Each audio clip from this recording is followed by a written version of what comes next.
ইরানের উপর কয়েক সপ্তাহ ব্যাপী বড় ধরনের সামরিক অভিযানের প্রস্তুতি নিচ্ছে যুক্তরাষ্ট্র। প্রেসিডেন্ট ডোনাল্ড ট্রাম্প নির্দেশ দিলেই এই হামলা শুরু হতে পারে। দুই মার্কিন কর্মকর্তার বরাত দিয়ে শনিবার সংবাদ সংস্থা রয়টার্স এ তথ্য জানিয়েছে। এর মাধ্যমে দুই দেশের মধ্যে চলমান উত্তেজনা এক ভয়াবহ রূপ নিতে যাচ্ছে। গত সপ্তাহে ওমানে পরমাণু কর্মসূচি নিয়ে আলোচনার পরও ওয়াশিংটন ও তেহরানের মধ্যে কূটনৈতিক সংকট কাটেনি। পেন্টাগন জানিয়েছে, মধ্যপ্রাচ্যে অতিরিক্ত একটি বিমানবাহী রণ তৈরি, একমাত্র স্মার্ট সিটি বসুন্ধরা, আধুনিকতায় এক ধাপ এগিয়ে। হাজারো সেনা, যুদ্ধবিমান ও বিধ্বংসী মিসাইল ডেস্ট্রয়ার পাঠানো হচ্ছে। গত শুক্রবার উত্তর ক্যারোলিনায় এক সামরিক ঘাঁটিতে ট্রাম্প বলেন, ইরানের সঙ্গে কোনো চুক্তিতে পৌঁছানো কঠিন হয়ে দাঁড়িয়েছে। পরিস্থিতি নিয়ন্ত্রণে আনতে কখনো কখনো ভয় দেখানোই একমাত্র পথ। গত বছর মিডনাইট হ্যামার অভিযানের মাধ্যমে যুক্তরাষ্ট্র ইরানের পরমাণু স্থাপনায় সীমিত হামলা চালিয়েছিল। তবে এবারের পরিকল্পনা অনেক বেশি জটিল ও দীর্ঘমেয়াদী।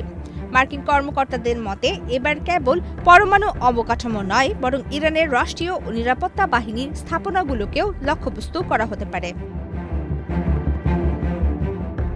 বিশেষজ্ঞরা সতর্ক করেছেন, এ ধরনের অভিযানে মার্কিন বাহিনীর জন্য ঝুঁকি অনেক বেশি। ইরানের বিশাল ক্ষেপণাস্ত্র ভান্ডার এবং পাল্টা হামলার সক্ষমতা পুরো মধ্যপ্রাচ্যে বড় ধরনের আঞ্চলিক যুদ্ধ ছড়িয়ে দিতে পারে। হোয়াইট হাউসের মুখপাত্র আনা কেলি জানিয়েছেন, প্রেসিডেন্টের কাছে সব বিকল্প পথ খোলা আছে। অন্যদিকে তেহরান হুঁশিয়ারি দিয়েছে যে ইরানের ভূখণ্ডে হামলা হলে জর্ডান, কাতার ও সৌদি আরবে থাকা যেকোনো মার্কিন ঘাঁটিতে তারা পাল্টা আঘাত হানবে।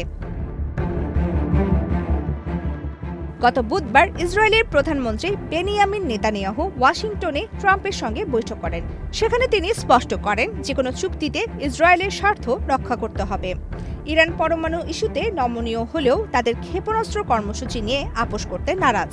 ট্রাম্প হুঁশিয়ারি দিয়ে বলেছেন, কূটনৈতিক সমাধান না হলে এর পরিণতি হবে ভীষণ যন্ত্রণাদায়ক।